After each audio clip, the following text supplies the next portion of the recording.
Gospel of the Lord. Please be seated. Once again, good morning. Was it only Zacchaeus who was seeking an encounter with Jesus? Was Jesus not also seeking an encounter with Zacchaeus? Kung atong tan-awon ang atong ebanghelyo, kung in a first glance, we would conclude nga si Zacchaeus lamang ang nangita kang Hesus tungod kay siya raman ang gimension nga adunay tinguha nga makakita kang Hesus. But if we dig deeply into the gospel, was Jesus not also seeking an encounter with him? Kung atong pamalandungan pag-ayo, si Jesus po, di ba, nang gusto maka-encounter kang Zacchaeus? Why? Ngano ka? For the reason that Zacchaeus was a sinner like all of us. And truth be told, Jesus loves to have an encounter with sinners so that he could convert them. You know, in Luke 19, in our gospel, verse 10, the last verse, it says, "For the Son of Man came to seek and save what was lost."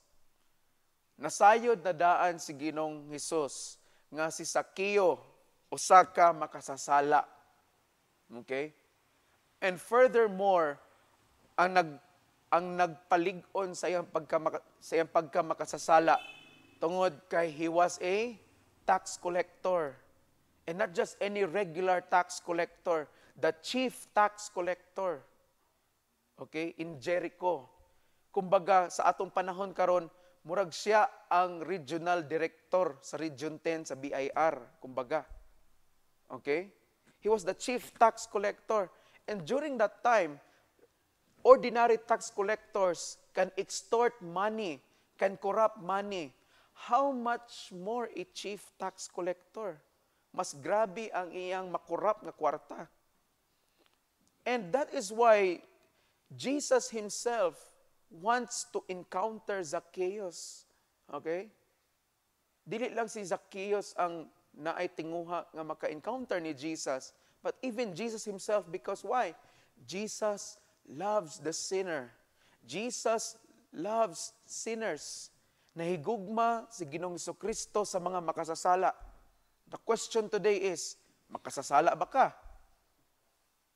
Di ba? If you are not a sinner, then dili pwede si Jesus para sa imong anuman. Jesus will not like you kung dili ka makasasala. Nganuman, tungod kay miani si Jesus para sa mga makasasala. Ug labaw sa tanan, gihigugma ni Ginoong Jesucristo ang mga makasasala. Before Jesus arrived in Jericho, he already had in mind Zacchaeus. And he knew that this chief tax collector was looking for him and ready to change his sinful ways. Nasayod ta that God is omnipresent. Okay? He is present everywhere. Pasulod pa lang daan si Ginoong Jesucristo sa Jericho, nasayod na siya nga naay putot nga tao nga gusto makakita niya. Ha? Nga naay putot nga tao nga magkat-kat-kat og kahoy. Sa kahoy nga sikamor. Okay? Si kamuro nga kahoy. Kay gusto makakita niya. Kabalo na sa daan, ana. Wala na makurat si Jesus, ana, nga paglingin niya sa ibabaw. Lo, kinsa man ka? Wala na nakurat. He knew that already. Og labaw sa tanan, nasayod siya nga pagsulod na sa Jericho, naay usa ka makasasala nga andam nga magbag-o sa iyang kinabuhi. Okay? How could we relate to this gospel sa atong personal nga kinabuhi? Si Ginoong Jesucristo, okay, nasayod na daan kung kanus ata makasala, kung kanus ata nakasala, o kanus anasad ta makasala. Pag-usab. Kabalo ang Ginoo, na walay matago sa Ginoo. Walay malilong sa Ginoo. Dili ni ang Taguy ang tanan butang nini nga kalibutan, pero ang imong dili matago sa Ginoo ang imong hunahuna ug imong kasing-kasing. Kay bisag unsaon imong sulti nga ikaw rin nakabalo. Di ba adunay panultihon nga wala kunoy aso nga makumkum. Mugawas gid na siya. Mugawas gid ang kamatuoran. Ngano man kay makita na sa atong kinabuhi. Walay matago sa Ginoo.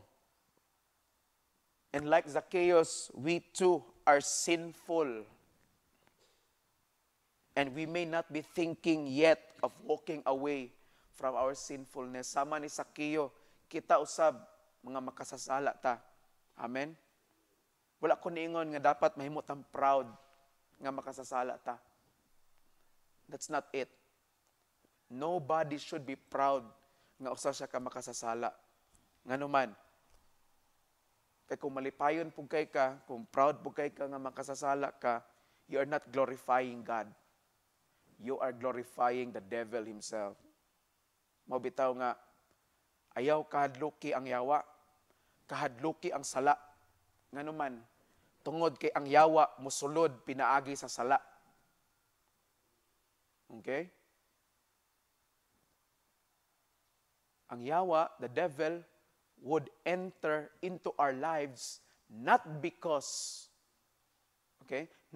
of any reasons, but the very reason the devil can enter in our lives and harass us is because of our sins. That is why we need to go to the sacrament of confession. Ano man? Because the sacrament of confession is 10 times more powerful than an exorcism or any deliverance.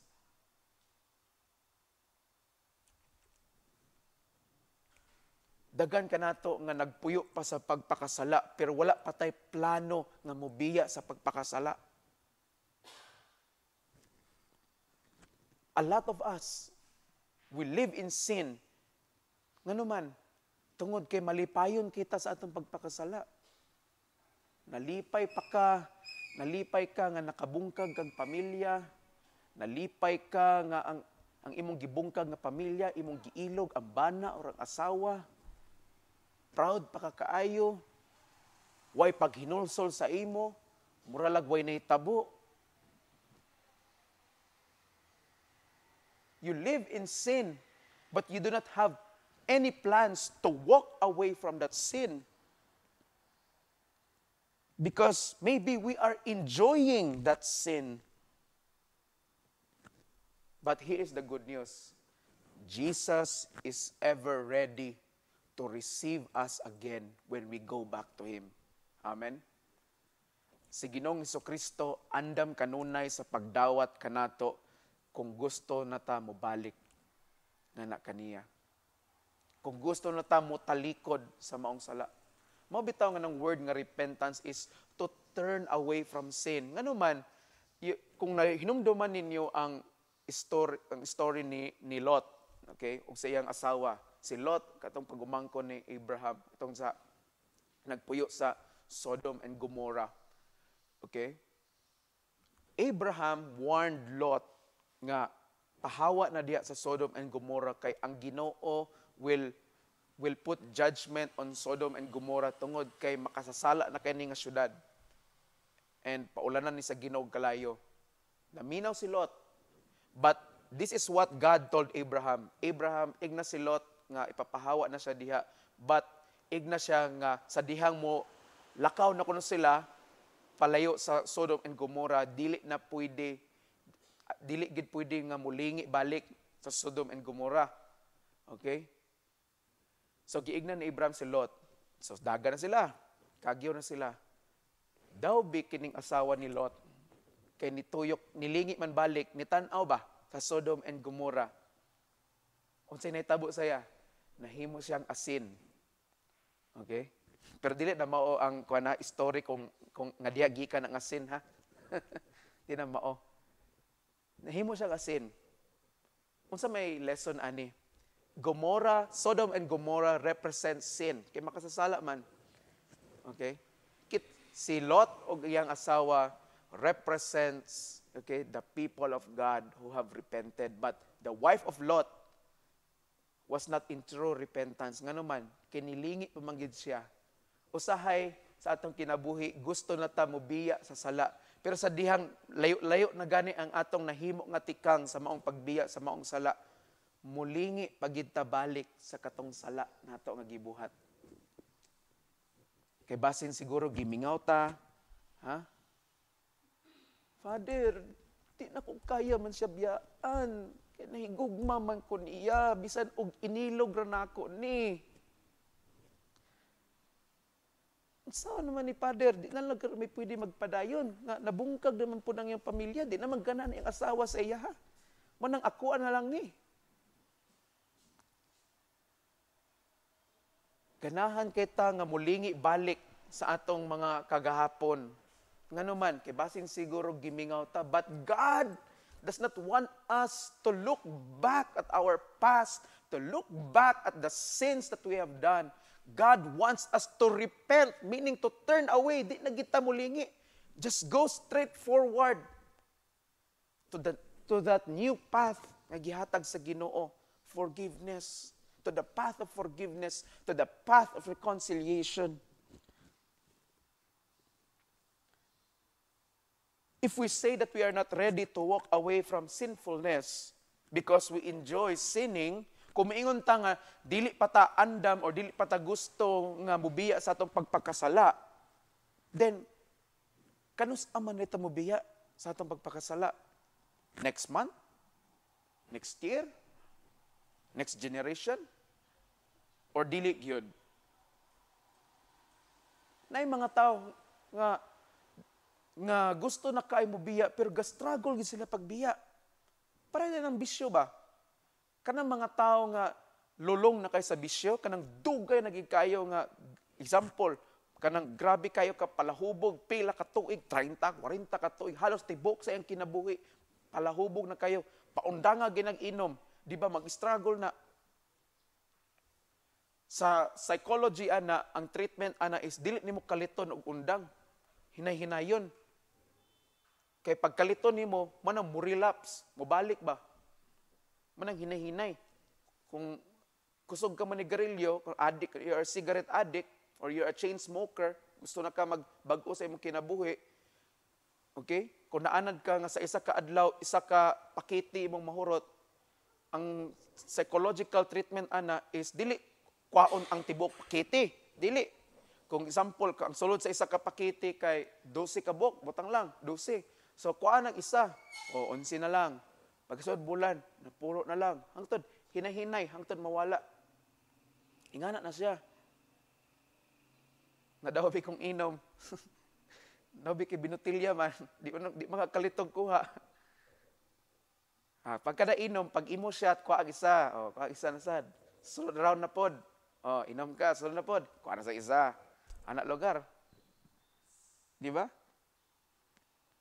But again, this is the real question for us. Kanus aman di ay ta mo undang sa atong pagpakasala?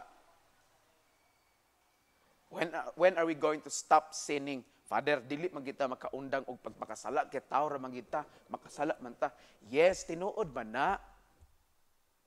Pero usahay man god ang atong mga sala nga gibuhat pabalik-balik so kad pa kaniadto og hangtod karon mao ra gyapon salaa. Example, kung kaniadto ang imong pagpakasala sige kag panglibak hangtod karon libakira ka lang gyapon o kana may kuan may usay mo justify ta nga pader tao ra man gud ko pader. Wa man kay gihimo nga kabag-uhan. Wa kay gihimo nga lakang para ma-overcome nimo na. It may be too late already, but nothing is certain in this world, and anything can happen in the next seconds or minutes. Therefore, we must also be like Zacchaeus, who responded to the desire of Jesus to meet him. Mao na nga gi-encourage kitang tanan karon nga let us be like Zacchaeus. Nga may sama ta ni Zacchaeus. Ha? Nga mahimong tax collector? Ha? Dili. Nga may sama ta ni Zacchaeus nga naatay desire nga ma-encounter si Ginoong Jesucristo. Imagine this. Kung wala siya nagtinguha nga gusto siya makakita ni Jesus, Zacchaeus will not be changed. Zacchaeus will not repent. Kung wala siya nagtinguha, makita na si Jesus, dili siya mausab, dili siya mabag-o. Ug labaw sa tanan, dili niya madawat ang kaluoy, ang kapasaluan o grasya sa Ginoo. Mao na nga kanang atong gusto nga mag-encounter si Ginoong Hesukristo, magsugod na sa atoa. Amen? It must start from us. Ang tinguha magsugod na sa ato. Dili na pwede magsugod sa imong silingan nga ikaw igsuon, ako gigang giampo nga kanang imo untang mag-encounter si Ginoong Hesukristo sa imong kinabuhi. Okay man na siya. Pero ang tinuod, okay? Magsugod na sa imong kaugalingon. Ikaw mismo mag-desire ka ba? Lord, gipura na ko sa akong kinabuhi nga pabalik-balik lang akong kinabuhi, walay pag-asinso, puno sa pagpakasala. Lord, gusto na ko magbag-o. Gusto ko makailan nimo. Gusto ko makabaton og relasyon nimo. Lord, tabangi ko kung unsay akong angay buhaton aron mahimo nako ni. Magsugod na sa ato. Tinuod man, si Ginoong Hesukristo kanunay nga nanuktok sa atong kasing-kasing. Nanuktok siya sa pultahan sa atong kasing-kasing. Jesus is always knocking at the door of our hearts. But the decision to open that door for Jesus comes from us. Pero ang desisyon nga ablihan nato si Ginoong Hesukristo ug pasudlo nato siya sa atong kinabuhi, nasa ato ang desisyon. Di man pwede nga banggaan na ni Kristo imong kasing-kasing ha, nga iya mupugos og sulod sa imong kasing-kasing nga di ka gusto. Dili nga ang Ginoo ngano man, because we have free will. Gasa na gikan sa Ginoo, gitagaan ta ng kabubuton nga mopili unsay maayo ug unsay dili.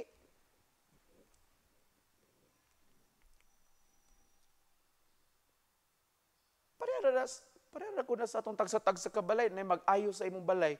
Nara sa imo kung imo nang tubagon o dili. Magpatulog-tulog ba ka o dili. Abrihan ni imong gate or dili. Wala sila'y mahimo kung dili sila pasudlon. Ano man, ikaw man ang tag-iya, mao gihapon kita. Atua maning kasing-kasing nato. Okay? Nasa ato ang desisyon. If we want to encounter Jesus, if we want to let Him in our lives. But here is the reminder. Let us not delay anymore. Pero mao ni siya. Dili na nato langayon pa. Kung gusto magaling ta magbag-o para kang Ginoong Hesukristo, kung gusto nato siya ma-encounter, di na ta maglangay-langay pa. Kay usahay, uwahin ang tanan.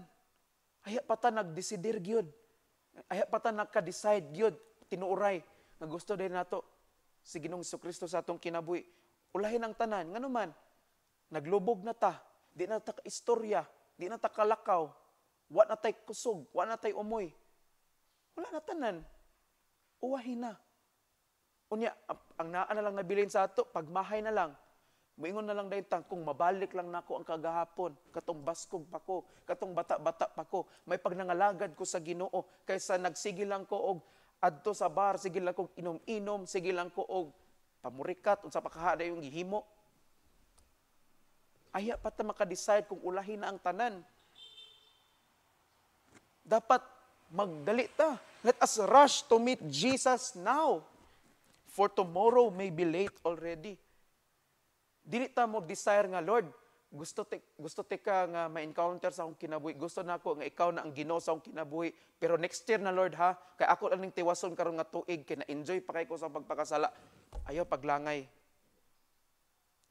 Karon na yun. Kaya wala ka balo, di na ka maabtang next year. So dito na lang na-isulti ni Jesus, inikita ninyo sa langit. Na may lang, laging malangit mo ka. Dabig ma-imperno ka. Kamo na lang marites ni Satanas. Mo na imong gusto dahil katong mintra sa buhi pa ka. Are you prepared to have a personal encounter with Jesus today? Kada adlaw, pwede na ito ma-encounter si Ginoong Hesukristo. Pinaagi sa mga tao sa atong palibot, pinaagi sa mga sitwasyon nga moabot sa atong kinabuhi.